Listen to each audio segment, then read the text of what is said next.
God, you must. Did he hear it? You're all on mute. Please keep that in, Kuchiri. Please keep that in. Oh, I'm not editing.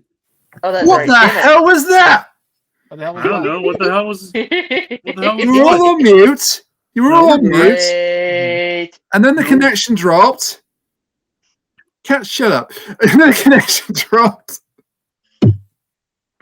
No, we heard you the whole time, dude. Yeah, We no, heard you the whole time. that was really weird. You were all on mute on my end. That was weird. You're going to love what you missed though, because Kuchiri was recording.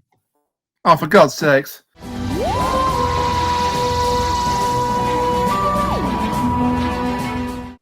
Ladies and gentlemen, welcome back to Doctor Who Reviews on a very unprecedented week in the world.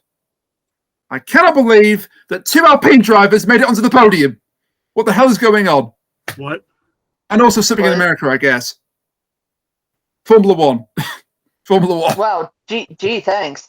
Thanks. It's nice to know that we've been reduced down to nothing. No, Cat, it's a... Ah! He's busted your balls, Rain. Say hello to everyone. Did you hear that sound? That was the sound of my foot going through some eggshells. Open foot, insert mouth. Anyway, we're here to discuss Fear Her, one of the most boring episodes of all time. No, okay. I'm gonna protest this because of what I did today. I have to tell all of you on the podcast what I've been doing. So I've been watching some classic Doctor Who on Tubi in my own spare time, and I decided to watch the final season of Jon Pertwee. Today, after watching Fear Her, I watched Death to the Daleks. I have nicer things to say about Fear Her than I do Death of the Daleks. This is not as bad as Death of the Daleks. Well, you're weird anyway to discuss it with me. We're friends. I promise. Yes, we can get away with this because we're friends. Before someone go, but man, that English guy's a bit of a dick, isn't it? This is a joke. This is a bit. But English guy, I think you mean the Texan. see, it's a bit. We're legally all mandated friends. to Who's be here, friends. Maniac? What was that, Cat? Sorry. We're legally mandated to be friends. No. That Yes, makes it we sound worse. That makes it sound like it's therapy or something. You're not days I mean, leaving that's the what it room. is. The room's not being unlocked until you can be friends. Now play nice. Okay, so are the weirdos in the room with us now? You know they are. So joining me in the therapy room of Doctor Who then, and my three co-hosts. That's an intro. That sure is an intro.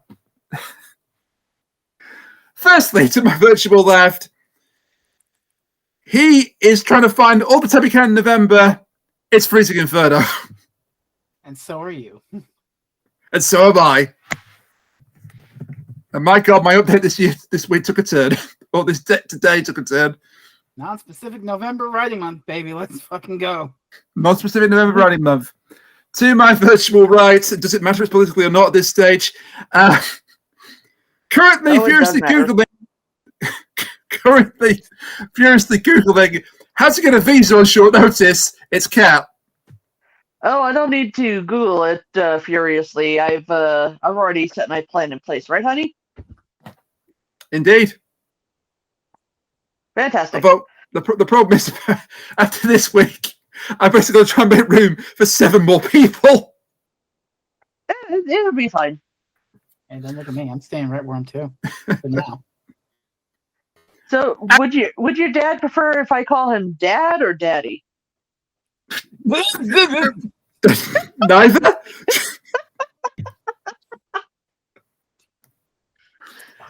And finally, help! He needs somebody. It's Kuchiri. You know, I am many things. I guess I should be happy that during this time I am a straight white man. I mean, Okay, yeah. Let's just rip the band-aid off. The result on Tuesday. I know a lot of people were happy about it. A lot of people were not happy about it. I know a lot of people were very very worried about what it might be. All I'm going to say is this, because I don't come from America. I don't really have a right to say anything, but just look after yourself. And for the love of God, don't hurt yourself over this. Live. Even if it's just to spite these ghouls. Exactly. Don't let the bastards grind you down. Never let the bastards grind you down. And if you have to move to a safe state, fucking do your best to move to a safe state. Yeah. No, be careful. It's not just safe states. You also have to be in a safe part of the states. Like Southern Illinois, Central Illinois. I mean, that's not, that is as bad as the Bible Belt. Mm-hmm. I just realized if any of our LGBT people are out there and you have to hide yourself, I am so sorry. But I will say that we here are a safe space for you. We have plenty of friends who are in the LGBT. Some of us here are LGBT, aka me. But we will be here for you. Okay. Yeah. And if you need someone, others are here for you. If you need someone to punch a Nazi in the face with a barbed wire bat, I'm here. Yes. You're doing as that. is everybody else here. We will happily punch a racist or a bigot. You say you're doing God's work. Yeah. Blues Brothers Energy from Fresno. So. Oh God. So it was a real kind of a downer of a week, huh? Anyway, what have we got on the docket? Oh, it's Fear Her, which I did some number crunching, and the story is rather infamous because the Doctor Who magazine 50th anniversary poll that I love to cite, it has gotten a lot of things wrong, but it has put Fear Her second to last among all Doctor Who stories, sandwiched right in between Time and the Ronnie and Twin Dilemma. Only Twin Dilemma is worse in the eyes of Doctor Who magazine. Things did not improve much 10 years later. They did a different sort of ranking where they ranked based on Doctor as opposed to overall. But in 10th Doctor stories for that poll done like last year, so the 60th anniversary, Fear Her is the worst 10th Doctor story according to Doctor Who magazine. Now, far be it from me. And I have a certain to about that. Now, far be it from me to agree with Doctor Who magazine. They're a certain type of fan. And not all of their beliefs are shared by us. I certainly cut against the trad notion of Doctor Who fandom. But I will say, I can see why a traditional Doctor Who fan would look at Fear Her and say, this is the worst Doctor Who story of all time. Because it wasn't written for a traditional fan. No, exactly. Literally, the writer, Matthew Graham, wrote it for children. It has sort of a trifecta going on here, a perfect storm that cuts against the traditional Doctor Who fan. It's written downward towards children instead of, a broader all ages appeal. I mean, it's got that's bullshit then, because it is written for traditional Doctor Who fans, because traditionally it was a children's show. Yeah, but you know what I mean. The kind of Doctor Who fan who votes in the Doctor Who magazine poll is the kind who thinks like fucking Earthshock is the best Doctor Who story because it has monsters that they know killing people and making them fall over and go, well, that's a traditional. And also it killed Adric, which I'm still pissed about.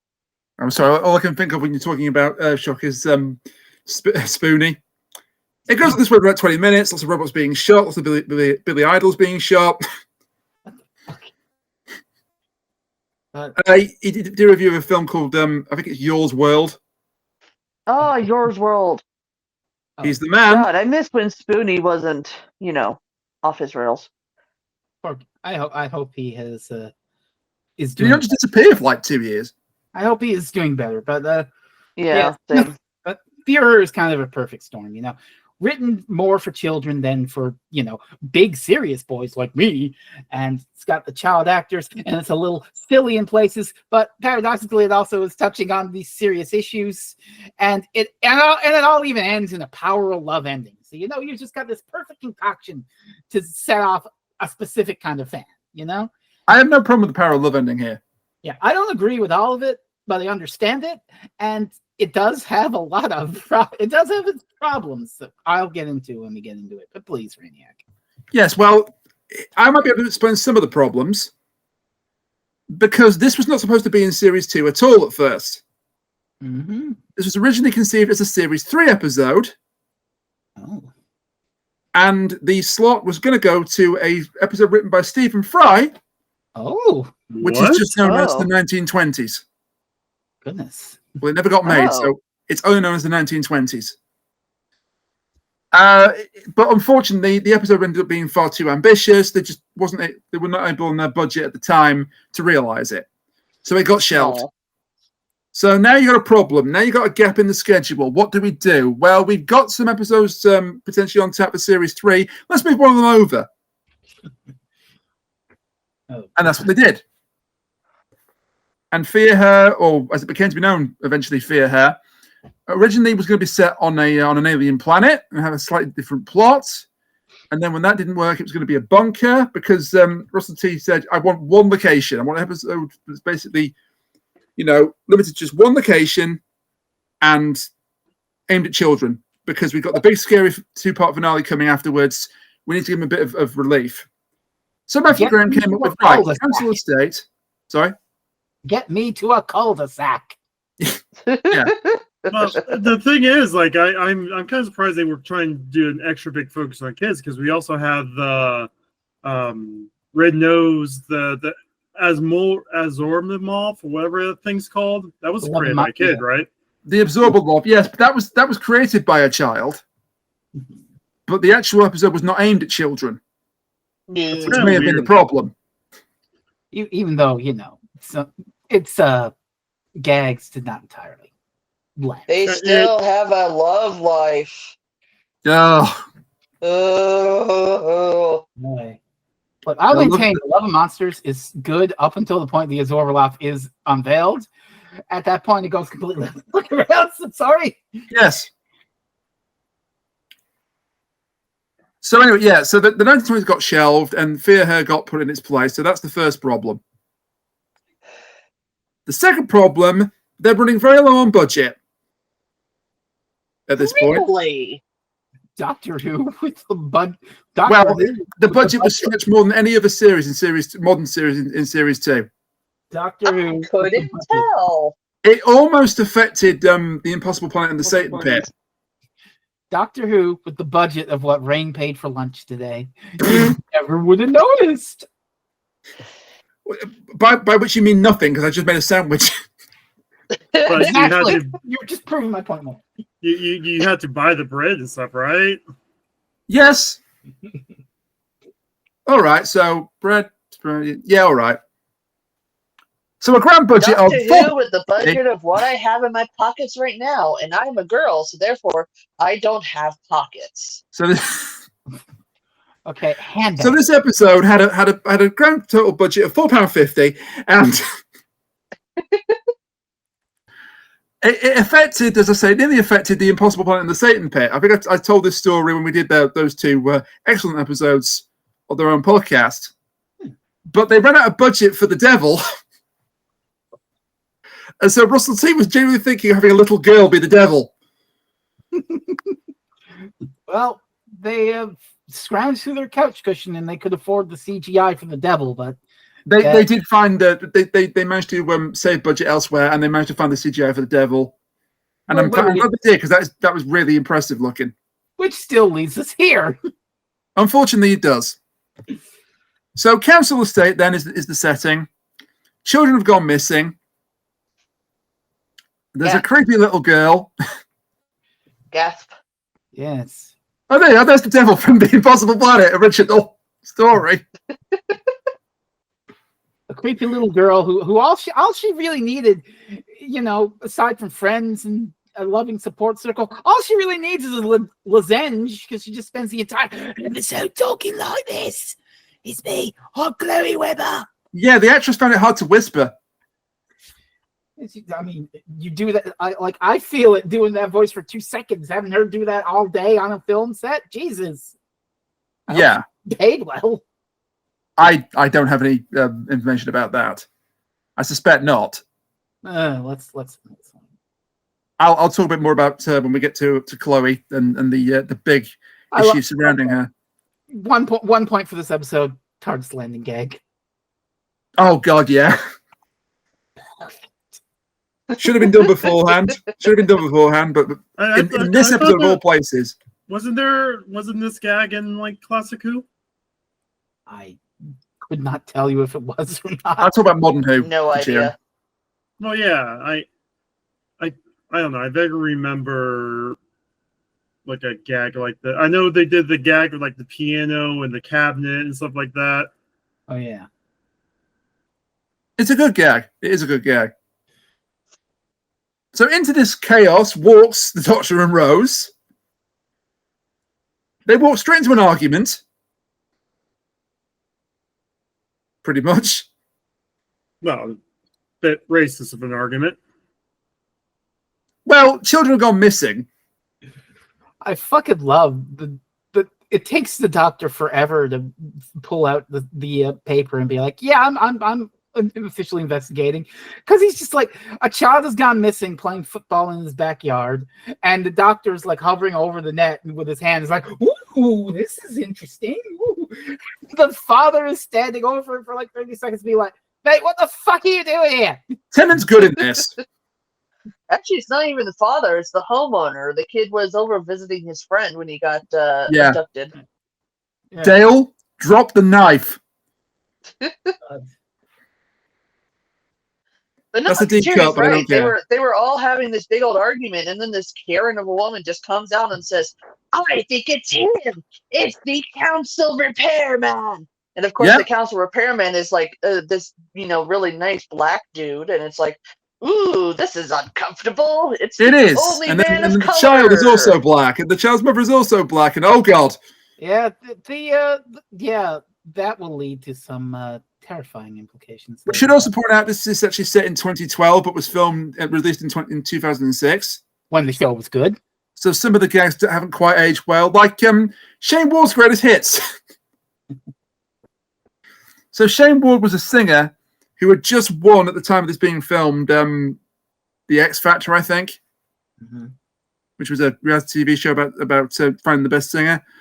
And it could have been Pop Stars. It could have been Pop Idol or one of those shows anyway. In the actual 2012, he gave up soon to become an actor. Oops. Womp womp. So that they didn't quite predict that one, but they have some fun with that. Mm. And they have some fun with Dame Kelly Holmes Close too. She's an Olympian, British Olympian, 2-time gold medalist. You know what? You know what else they got wrong about 2012? Everything. England being good at football. Ooh, wow. Ooh. Oh fuck! I don't think I need to pick next week's episode anymore. I think that just canceled the Doctor Who podcast right there.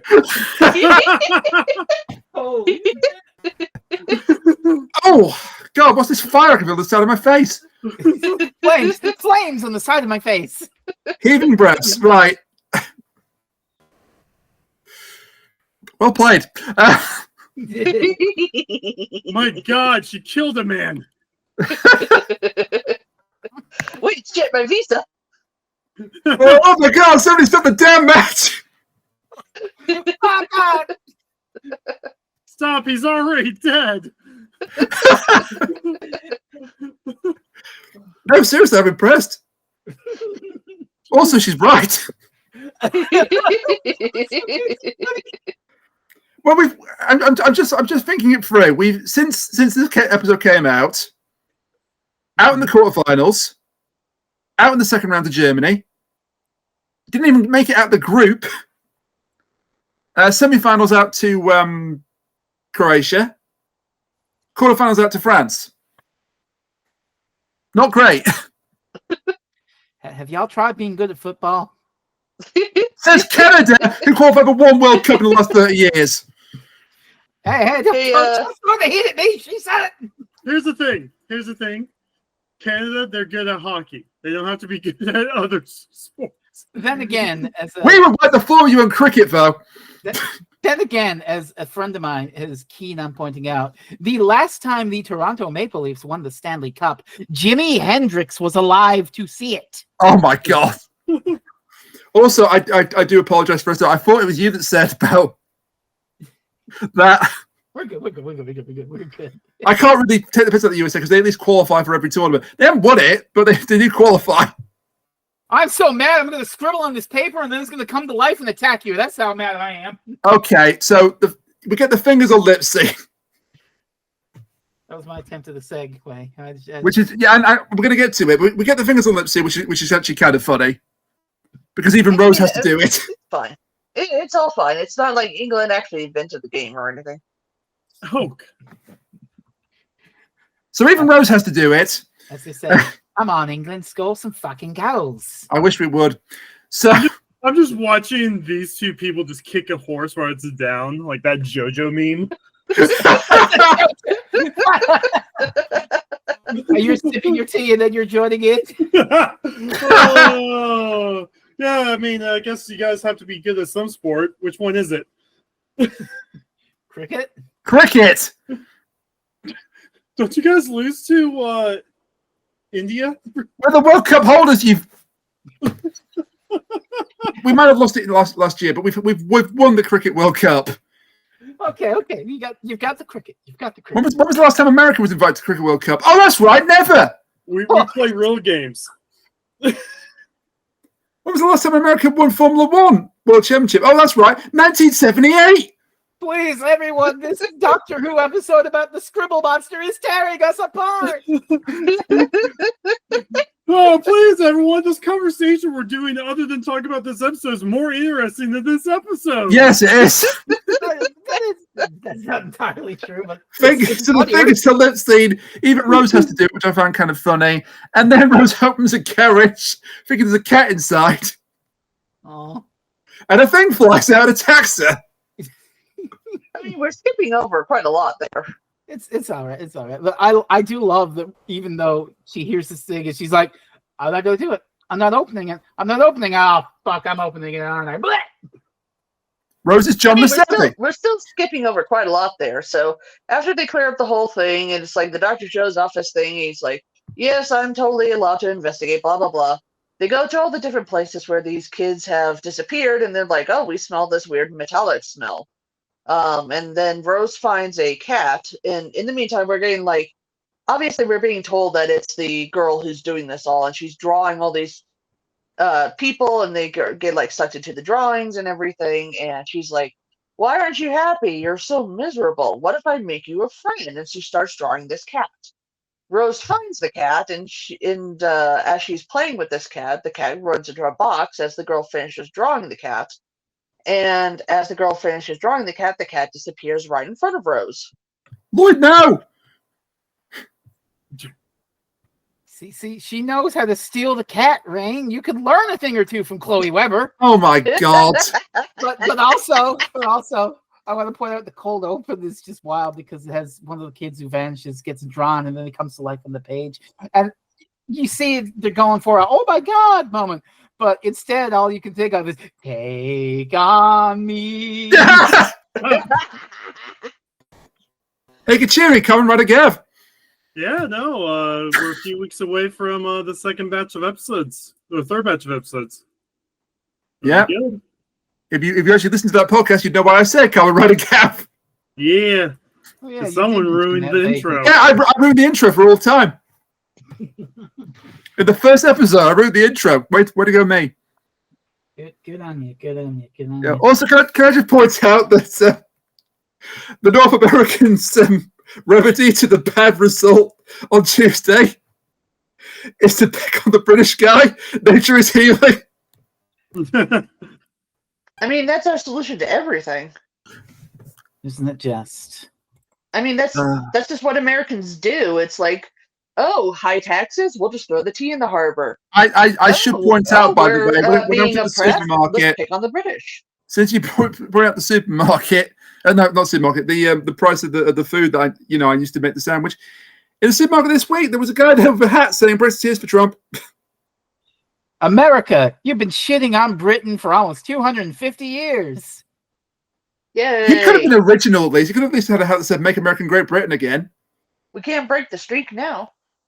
Jesus Christ. Can we talk about it's okay because this is America, which means that it's going to affect the rest of you as well. I know. Oh, I know. I oh boy, yay, my groceries are gonna skyrocket. Or Ukraine. Woo. I can't wait for everybody to suddenly figure out that, yeah, that's not how tariffs work. Yeah. Oh no, they're already finding out right now. There's a I know. Yeah, there's a few things where companies are already like cutting Christmas bonuses because they have to buy more stock before. And the people are just like, wait, why are you cutting our Christmas bonuses? Because that's not how tariffs work, dumbasses. So the Doctor saves the day for Rose. He makes the scribble creature inert again.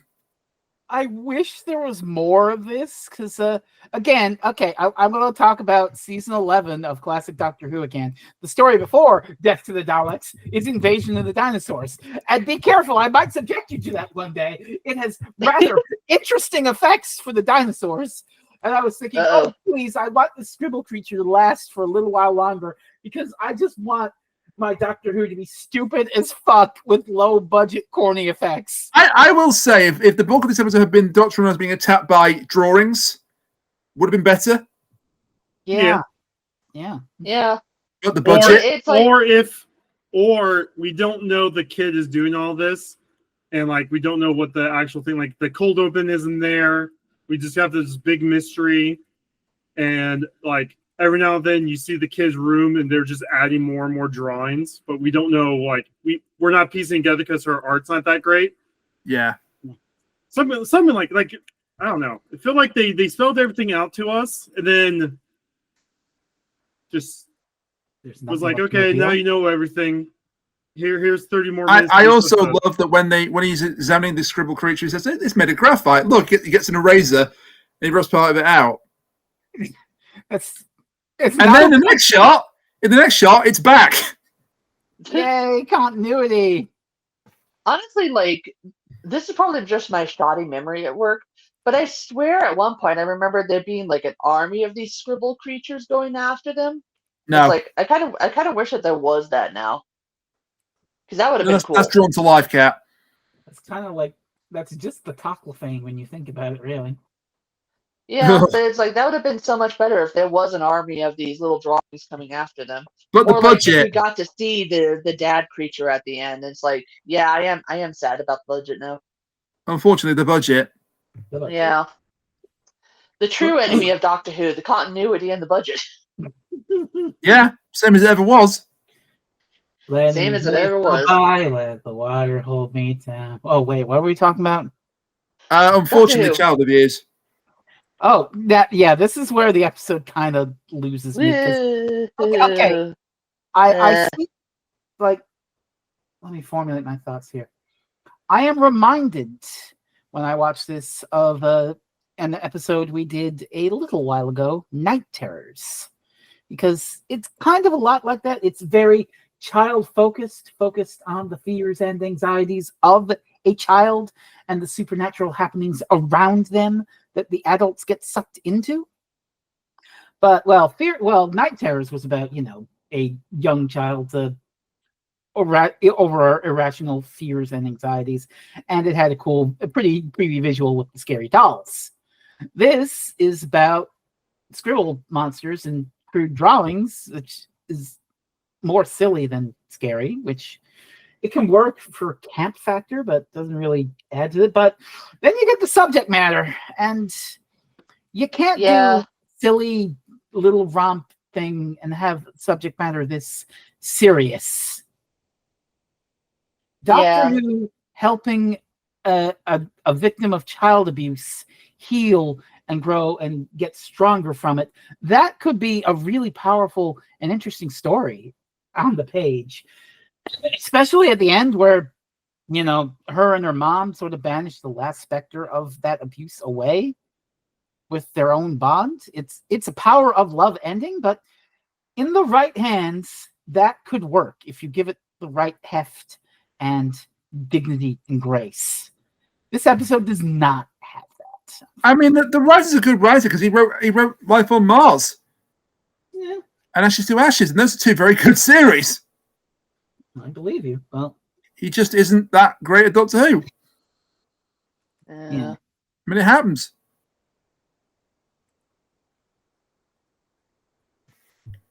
But we move on to Chloe Webber then because, child actress. Not a very good child actress. I think she was fine, honestly. Her first role on any kind. Coming from the connoisseur of child actors, I think she was fine. It's like there's been much worse on Doctor Who. It's like I could tell you much worse. Force of the Night, Silver Nightmare, or Nightmare in Silver, yes. She was fine. It's like most of the time she wasn't even being quote unquote herself. She was trying to be an alien creature, and I think she portrayed that quite well. The bit where Chloe quote unquote was knocked out, and it was actually the alien being itself that was, coming forward and talking. I think that was really okay. She wasn't great, but she was okay. Well, she wasn't an established actress because, as I said, this was her first role. It was also her last role. She's not acted since. Maybe she just didn't want to do it anymore. It's not for everybody, is it? But she was spotted, I think, in a school drama group or something. They were going around like London schools and scouting for the person to play his part, and she got picked. She was cheap. I have a horrible feeling that might be something to do with it. Oh God! Because the budget. Yeah. The budget also means because the really good actress is her mother, and they'll completely waste her. She's fine. Nina Sasanya is a much better actress than she's given credit to be on this. The bit at the end with the nursery rhyme's not bad. Like I said, it's a power love end. Yeah. But you can see how it would have worked in a more tightly written script that had a bit more what's the word I'm looking for? Not really seriousness, but just bite. Yeah, that bite. And maybe if they pick something other than the Olympics. Yeah. Well, we just won the Olympics. Think of the Olympics and the Olympic torch, I don't think of love. I just don't. We just won the Olympics, so I think they were trying to get that in there. We just won the right to host the Olympics that year, so yeah. That's not my first idea. Is that we're carrying the Olympic torch? It's a symbol of hope and love. It's like, no, it's just a symbol of, hey, who's gonna fucking cheat this year? Who's gonna be hopped up on steroids? And why is it the Russians? Be running super hard and actually going to try, but still lose out to the. That's not even xenophobic, by the way. Until they were banned because of the war in Ukraine, it was usually the Russians got caught for doping. Yeah. Yeah. It's like it ain't a symbol of love and hope. And I think even back in 2012 and back in, the 2000s, early 2000s, it was never seen as a symbol of love and hope. It was not. Sorry, Doctor Who, but I'm too cynical for this. Yeah. Anyway, we then find out what's doing this to the children and indeed to everybody. Oh dear. The naming is so wild here with this. It's so on the nose. Chloe and this alien are lonely little children who feel all alone and isolated. So here's the isolus. Yeah. It's, I don't usually bitch about that sort of thing, but it's just kind of on the nose, It's our ultimate villain wants to gain his ultimate evolution. We'll call him Evil. Hi, I'm a bad guy. My name is Soul Bad Guy. I don't even think Soul Bad Guy is a good guy. Is a bad guy. That's the irony. He is a good guy. Anyway, Die hard, man, and he lives. I wouldn't know. I mean Eno, but anyway. I don't know if he actually does look. And I've played Death Stranding in my life before, but I'm just going on with that logic. So this thing is like a flower pod from space that drifts through space with It's a billions Pitman of onion, let's be honest. what? It's a Pitman onion. Oh, Jesus Christ. I mean, it's obviously a jellyfish. The little alien itself is a jellyfish. No, you're right. Sorry, the Pitman onion was in The Woman Who Fell to Earth. Carry on. Oh, God. But yeah, you know, 4 billion of us, and we all use our ion energy to make believe so we are not lonely. But oh no, a solar flare separate. If I had a nickel for every episode of Doctor Who that was more focused on children and the child's perspective that had a solar flare feature in the plot, I'd have 2 nickels, which isn't a lot, but it's weird that it happened twice. Yeah. Tickle me in that terrace, I take it. No. No. Force of the Night. Yeah. Oh, I forgot the solar flare was in that. Yeah. Yeah. I've tried to sort of blot that out of my memory. Okay. I can never block that out of my memory. All right. Hot take. I watched it again because it was the 10th anniversary Series 8 over the fall. It's not that bad. It's pretty bad. It's so bad. Disagree, but to Frez, not to UK, I think it's bad. But hey, I know what we can do. We haven't done a re-review in a while of No. Fucking what? No. I will leave. Thank God I'm in charge of it this week. I mean, why would you 3 want to come back and bitch about Force and that? I'll say nice things about it. I don't care, but why would you? We're not doing the Capaldi era again. We only did the one time because I had a fucking anxiety meltdown. Yeah, special case. We're not doing the Capaldi era again. I wish we were though, because the Capaldi era is so fucking good. It is, and it disturbs me that so many people like to slander it. I mean, it was critically underrated. Let's say. Sure, would have been nice if JJ got to see it. No, she'll get to it. She came back. Moffat tweeted at her and restored her faith in humanity in Doctor Who fandom. Excellent. What? I don't know who she is, but that's real. Excellent. That's JJ real. is a girl on Twitter who's been live tweeting Doctor Who, and she became the Doctor Who Twitter main character because of her infectious energy. But then she quit because she was getting assholes in her mentions. But then Moffat tweeted at her and said, "You should keep watching Doctor Who. We all love each other. You just fight and keep on holding the positivity." And so she's watching again. She's gone back after the end of Clara, and she's going back and watching RPD. So she watched Christmas Invasion today. Oh, nice. You could even say that that message from Stephen Moffat that got JJ back into Doctor Who fandom was this. It was a quality tweet. He's a good dude, is Stephen Moffat.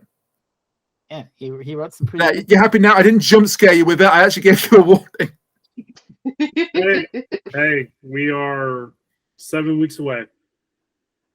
Oh yeah, the Moff return. Oh yeah, we're 7 weeks away from attempting to cook a duck. 7 weeks away from everybody will like this episode and nobody will bitch about it. 7 weeks away from ham and cheese toasty and a pumpkin latte. Ooh, pumpkin latte sounds good. That's from the episode. Unfortunately, kids, we have to talk about Fear Her. I'm a white woman. I'm allowed to have pumpkin lattes. That's a good point, actually. Children needs this week. I wonder if we'll get another clip from the episode. Who knows? Doctor Who gets scribbled. Oh no.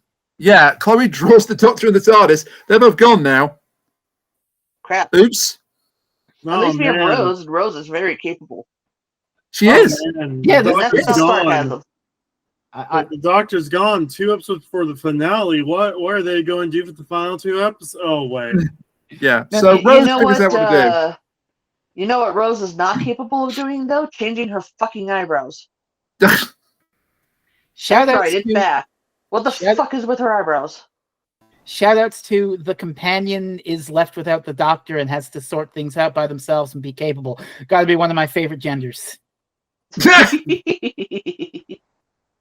I wonder where you were going with that, and I wasn't disappointed, so well done. Perfect gender. 10 out of 10. No notes. 5 out of 7. It's like, and again, this kind of plays. It kind of plays in a bad way, but the abuse angle too, because We haven't talked about the fact that Chloe Weber has drawn a fucking demonic visage of her dead abusive father on the back of the wall, which comes to life with red eyes and says, "I'm gonna hurt you. I'm gonna fucking get you." Yeah, and it's only realized with a red light on the stairs. It's, budget, whatever. But I kind of wish we'd seen this thing in more detail.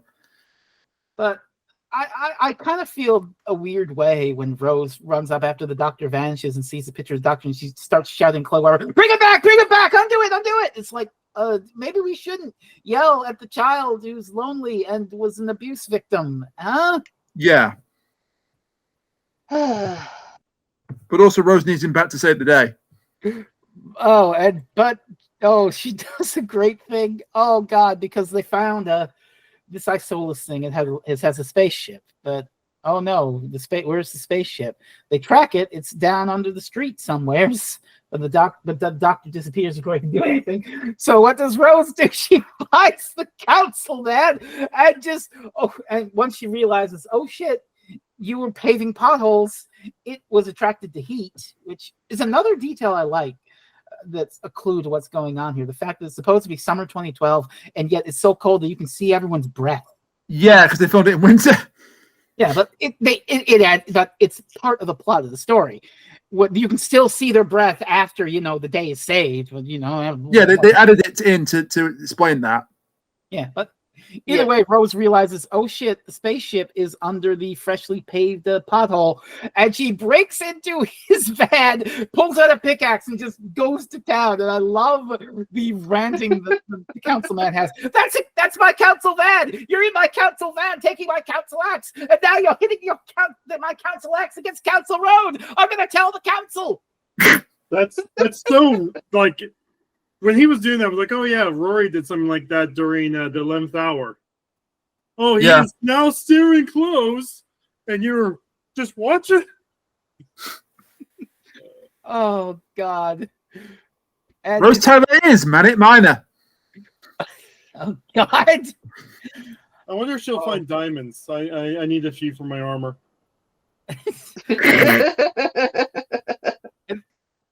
And it's at this moment that the stakes go wild because the entire Olympic Stadium comes up behind her and she hears the hissing and she's like, "Oh man!" Yeah, the child draws the entire Olympic Stadium and everyone vanishes. And the commentator is taking this with the most stiff upper lip British thing. Yes, the commentator. Can I talk a bit about him? Oh, I know what you're going to say. So this commentator is a news reporter called Hugh Edwards. Drop this fucking bomb. Yeah, this year Hugh was pleaded guilty to a sexual offence. Oh yeah, they were deleting Fear Her from all the... They removed it from the iPlayer, but they are apparently going to overdub Hugh Edwards' commentary with somebody else. Which honestly, I don't necessarily think they need to do this. No, I mean, Fear Her's off the iPlayer. Whatever will we do? I'm not sure we need to do this because this was filmed in 2006. Is it really? I don't know. When did he commit the sexual violation? He was sentenced this, or he was found. He pleaded guilty this year. No. When did he commit the violations? I'm not quite sure. I think it was a couple of years ago. It doesn't matter. It's still you don't want. It's not an unearthly child thing where some idiots say, "Oh, you got the rights to that." This is because of the person involved, or as it happens, minorly involved, or as it happens. Speaking of things being deleted from iPlayer, Terror of the Zygons and Seeds of Doom. They're gone now. Yeah, they're deleting a lot of stuff off of iPlayer. Hugh Coulter did a big thing on a bunch of episodes being deleted. Oh, I don't know. Because honestly, when it comes to me, if it's like vocal work that somebody did and it turns out they're a monster, I'm usually a lot more okay with that being taken down, just because that's more, that's more attached to them essentially. You can also replace it. Yeah, and that's more easy to replace. Much easier to replace. If it's like a written work, then that's a bit more detached, in my opinion. It's not like Spacey in all the world. The Yakuza series does it all the time. Different for people. Yeah. Yakuza series is famous for doing this. Biggest example would be Christopher Plummer in All the Money in the World. J. Paul Getty was originally Kevin Spacey. Then, the trouble with Kevin Spacey hit, and they had to replace him. Mm. The most recent whatever the Dead movie, I can't think of which one it's called. It's it has right, Army of the Dead. Army of the Dead, right? Yeah, no, Chris D'Elia is a comedian. Yes. Yeah, no, he got completely replaced with Tig Notaro. Yes. Yeah. And yeah, so they did that too. Which Tig Notaro was great in that movie, but Army of the Dead still fucking sucks. I digress. But the thing is, guys, like the second you realize Tig filmed all her scenes by herself, you're saying they're like, oh, they actually put a lot of money into making this kind of look like she's really there. Yeah. You can't say that they didn't put money into that film. I just think they didn't put much imagination into it. But I digress. Chloe Weber is drawing the fucking world. And funny enough, the original title, what the original title I think was "You're a Bad Girl, Chloe Weber," or "Chloe Weber Destroys the World." Chloe Weber has her crayons, and she's there, and she's saying, "Zawaldo, Tokyo Tamare." And I'll draw myself Donald Trump, then take a potato chip and eat it. Yeah. Wait a minute, hang on. Chloe Weber's stand would just be that one from part 6 that makes everything fictional real. I'm sure glad you're talking about things I know about. You know the one, Kuchiri. I put part 6 out of my memory. Great. I've never seen a single thing that's JoJo related. So Rose takes the pod. Rose takes the pod, and as the Olympic torchbearer, who has not been sketched by Chloe, convenient, runs past with the torch. She throws the pod into the torch, and the heat and the love of the torch saves the day, essentially. And everyone's back. The children are all back, and the cat's back. Yay! And the doctor. Oh, where's the doctor? Where's Doctor Who? He should be back by now. And also, where's the giant demonic drawing of Chloe Weber's father? Oh, there it is. Oh God! And her mother actually is the one to stop it because she sings a rhyme, Kookaburra. It's a real rhyme, apparently. It's See, this is the part that I don't really get about this ending. Is like all the other drawings were real people, but like the drawing of the father was not a real person. That was just like the mental image she had in her nightmares. So how in the world did that come to life? Because the plot demanded it. That wasn't even real. There's a simple explanation. I'll explain later. Once it did it. So, but it's the two people who were abused by this man getting to banish him from their lives for good and beginning to heal from it thanks to the influence. Yeah, basically, the mother would sing the song to Chloe, calm her down. Mm-hmm. And when she was possessed by the Azolas, the song didn't work.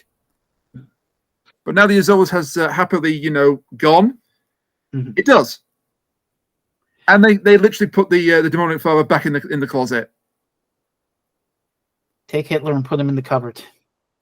I'm not calling her Father Hitler. I'm not either. I'm just saying this is the last time we shoved a bad person in the cupboard. True. We put all the bad things in the cupboard. Hey, there we go. Until next year, when Mrs. Flood is free by being put in a cupboard. Oh no! Wouldn't that be hilarious if that's actually how she gets stopped? That's her TARDIS. Oh no! But the torchbearer has fallen down because he got hit by lightning off screen. What? He just trips.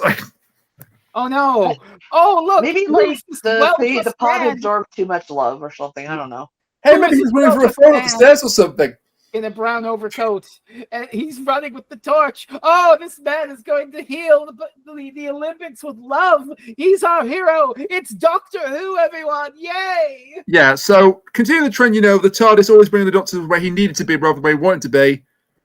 When they were brought back from the drawing, they turned up here. Woo. And that's why he was missing. So he also, can carry the Olympic torch. Fans attempted to make, fiction become reality. There was a petition to get David Tennant to carry the Olympic torch in 2012. Didn't happen, I'm guessing. No, Matt Smith carried it. Close enough. Close enough. Yeah. Well, he was the current actor. I think Tennant was probably away filming something at the time, but. And yet, will.i.am got to carry the torch around London. will.i.am, famous Londoner. It was 2012. We weren't in our look, David Tennant is back phase yet. No, we were still. We were 1 year away from that first stuff. We were in the we hate Capaldi phase in the family. We're 1 year away from David Tennant is back. At that stage. 2013, Day of the Doctor. I like the denouement. We didn't mention an offhand gag that gets paid off here, where David Tennant is talking about the 1948 Olympics and edible ball bearings on cake, and it's like, it's the most wonderful treat. How come no one else in the universe has invented that? Only on planet Earth. And when he shows up, Rose has a cupcake with those little edible silver things on it. Yeah, it's really cute. That's a good throwback. And also, when he can't remember the name of the torchbearer from 1948, John. And we get a ominous, portending tease for next week. Where it's like, oh yay, we're watching fireworks. We'll never be separated. Never ever will anything bad happen to the 10th Doctor and next Rose time trailer. Break up their friendship. Well, this is the story of how I die. Never say never, and we're 1 way away from a Bond film. Copyright. Chloe! And not even good. I completely remembered when Rose said she was 1 week away from retirement at the start of this episode. That was on, by the way, the other month. Never Say Never Again was on TV, and I watched it. How was it? It's not terrible. I see. It's also not Thunderball. Chloe! Thunderball is so much better than Never Say Never Again. I believe it. I believe it. Do we have anything else on Fear Her, or do we? Just that the trailer for Doomsday and Army of Ghosts is more interesting than the entirety that came before it. So that's unfortunate. I didn't go that far. I would. Also, I know you love to point it out. Oh my God, the trailer spoils the fact that the Daleks are back in there because someone gets exterminated. Yeah, and thank God I didn't realize that when I watched it. Neither did I, to be fair, in 2007. That cliffhanger blew my fucking socks off. It's an amazing cliffhanger, that. The sphere is not ours. What? It's a brilliant cliffhanger. It's actually 2 really good episodes. We might do those one day. One day. But for now, we got to put a bow on this episode. Maybe we'll do them next week. No, we won't. But we might. Maybe David Tennant double dipping. Who knows? Rain, tell me what you thought of Fear Her. I'm going first. Well, it's boring. It's not a terrible episode in the sense that there are more terrible episodes with David Tennant in them. Evolution of the Daleks, I'm looking in your general direction and scowling. But it's just so uninteresting. Apart from the Scribble Creature's funny, I guess. There's a couple of cute bits of dialogue. The bit with the cupcake I've forgotten about, so we'll never point that out. But it's just nothing because it was a hastily made replacement. Except that's giving it too much credit because do you know what else was a hastily made replacement for a story they couldn't film? Horror of Fang Rock. Hey. Do you know what was a really good episode? Horror of Fang Rock. Max, is that you? What are you doing here?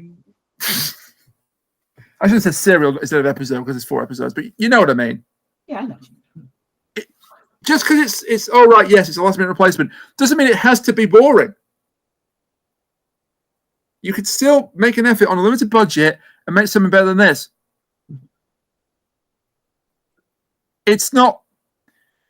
Is it the worst one? No. Is it the worst one Tennant made? Probably not. But it is the most uninteresting. And that almost is worse. I'm done. Okay, may I? I'll be. I'm generally nicer to these in those sense, unless it's really really bad.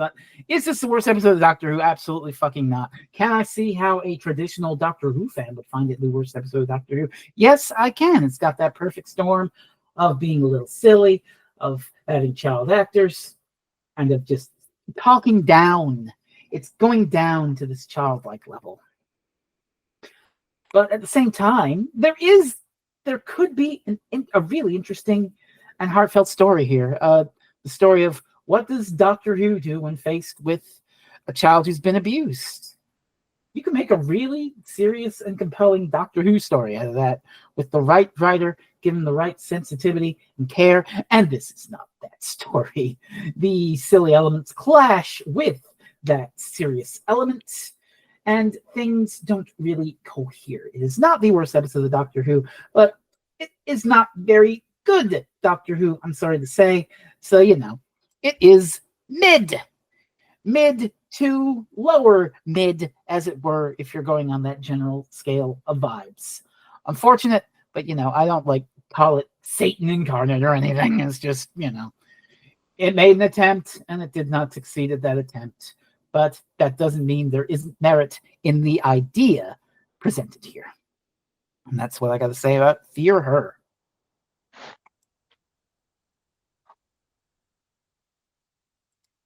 Didn't everybody jump all at once? Don't jump in at once. It was a thing. I didn't like it way back in the day. I still don't like it now. It's not because it talks down. It's just as a very uninteresting concept that could have been, again, as I said, if they made it more of a mystery and made it maybe while the doctor's investigating houses, maybe you see a few extra artworks on this random wall, I don't know. The fact that the episode kind of gives away most the mystery that we can solve as a viewer. And then it's okay, well, here's 30 episodes. Enjoy what we're doing with the plot we threw down. Oh, hey, here's David Tennant running with the torch. Yay.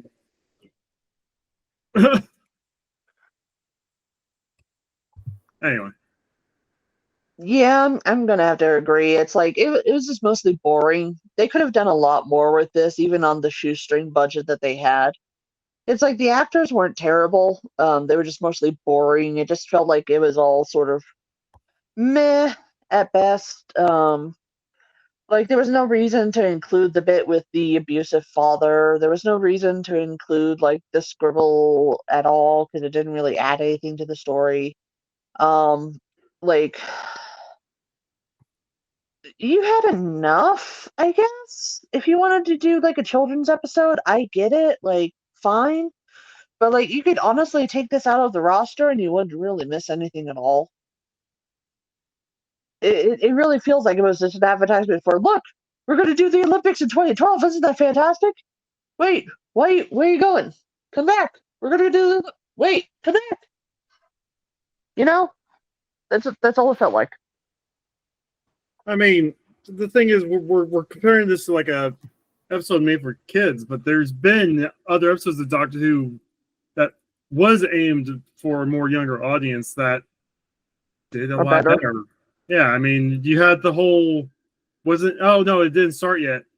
I was going to bring up you could have talked about the whole Sarah Jane adventures, but I don't think it would have started yet by now, right? Let me just check that. Because she appeared in the season, and I would think they probably would have waited until after the season to do that. Probably. And honestly, that's one of the things that really ticks me off about children's media in general is that people always seem to think that you need to talk down to kids, and it's you do not need to do that. Kids can absolutely confront more adult topics, death and abuse and all this stuff. I mean, you did have abuse in this episode, but it was basically sort of glossed over. And hey, let's talk about this stuff in there. Let's talk about children's media that doesn't do that at all. Kamen Rider. Holy shit! Kuchiri, you asked me. New Year's Day 2007 was the first Sarah Jane Adventures. Mm-hmm. And then there was a series on the September of that year of 2007, and then 2008, 2009, and of course then Liz Sladen died. So that ended the spin-off real quick. Yeah. You know what other piece of children's media in this universe doesn't talk down to children and explains to them of the bad things about fascist dystopias and them? Australian Canine. Oh, thank God for that. I thought you were going to say something else. What, Symphogear? It's not children's media, Rain. I missed the children's bit. But also, you could have been saying it for a bit. Children's media, Bitoka Magica. God, no. Do not let the children watch that. Hey, Rain, have I told you that there's actually a Kamen Rider written by the guy who did Majoka Magica? Oh, the adults read that either, by the way. God. I'll watch that. Next movie, please be good. Please be fucking good. Please be good, yeah. But meanwhile, speaking of good things, I hope we're doing a good thing next week. Well, yeah, what are we doing? Yeah, so it was supposed to be Kuchiri's pick, but he couldn't think of anything. So he deferred it to me, and I've had this in my mind to get this on the show for a while now. Oh boy! So this episode had almost no budget. This next episode has all the budget. It's big. It's epic. Oh God! It's the conclusion to a big, well, not the conclusion to, but the next stage of a big story arc of the series. So next time, Matt Smith takes the lead. Demon Throne, when a good man goes to war. Oh fuck! Oh hell! Hey, you're gonna make me watch the baby melt? Hey, you know what we were just talking about how children can handle tough subjects? The horrible violations of bodily autonomy that happened to Amy Bond. No, but apart from that, it's a great story. You're gonna make me watch the baby melt again? Just go through it. You don't know what you've unleashed. You're enabling me to talk about the silence arc again. No, I know what I've unleashed. I gotta watch the baby melt. I've unleashed a great episode. I've unleashed one of the greatest introductions to an episode of all time. Could you repeat? Oh, you did this because I brought up the question during Gav podcast 2. No, I didn't. I didn't, Kuchiri. I did this because I watched it again recently. I watched Series 6 again because of JJ. And apart from the melting baby, I hope to prove that it still holds up to this day. Oh no, it fucking rules. I have a question. Apart from the melting baby.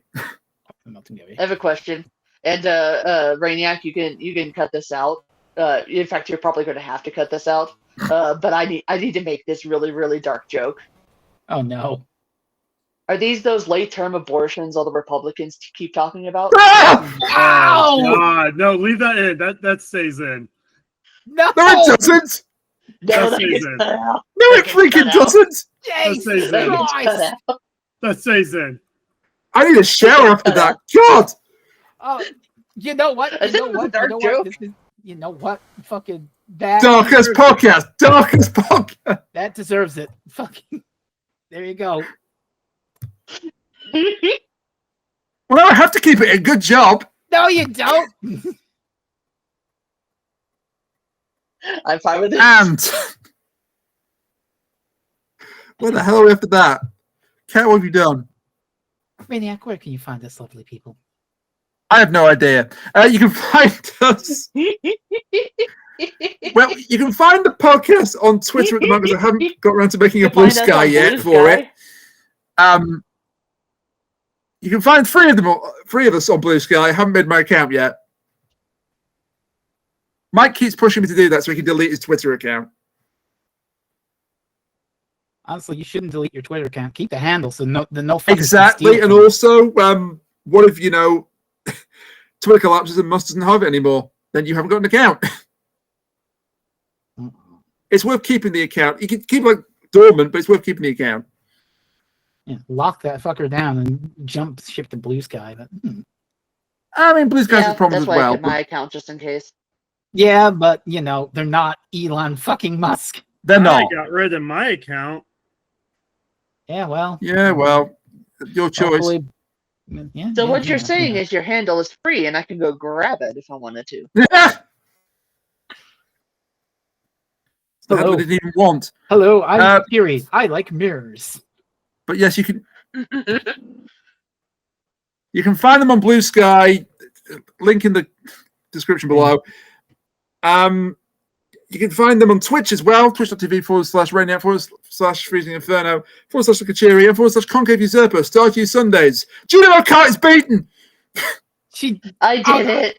She fucking did it. I have to go out for a bit, and 10 fucking minutes later, she fucking does it while I'm not here. God damn. And she did it in the best possible way. She missed the exit, but it counted. The most fucking victory. Welcome to the club, though, Kat. Welcome to the club. Yay! So the final jump, she undercut the final jump just a little bit. Spoilers for the VOD, I guess, but undercut just a little bit. And like, I was like, oh no, you felt the final hook. Wait, it gave you it! It gave it you! It gave me it! I made it past and it counted because it's default! The two sweetest words in the English language. Oh god. Well, Kat, now you can do Juno Kart Endless mode and get the high score. Well, I got 50,000 already on that, so that's all I technically need to do. Look at the Juno Kart champion here. But anyway, in addition to Stardew Sundays, please watch Mystery Mondays on Monday Night Fresno. Yeah. Yes. And then eventually when Fresh decides to do Fresmas. Yeah. And also, in 9 days they update Mystery and they can have 6 hearts. We're simping for Juniper again, baby! Yeah. Simp fest. That woman has been simped on so much in those streams. You can just call me a simp full gear. Oh my god. Say goodnight, Rainiac. Hang on a minute, I've got to put the books. No. The books. Including your own contribution, you moron. I also love how I wasn't even part of that plug. You guys are just throwing me out. I wasn't even part of that plug. I see how it is. What? There's comment writers to plug. I'm getting there as well. Plug a whole bunch of shit, Rainiac. So, thanks a lot, Rainiac. Kamen Rider reviews hosted by Kuchiri. We're two blocks into Kamen Rider Gav, as you mentioned earlier. We're end game of build. Yes, you are. I clearly watched every single episode that you did. Yeah. Look at this. Mister. Oh, you can watch the podcast after it's done. I only watch binge. Frez, it's not going to work.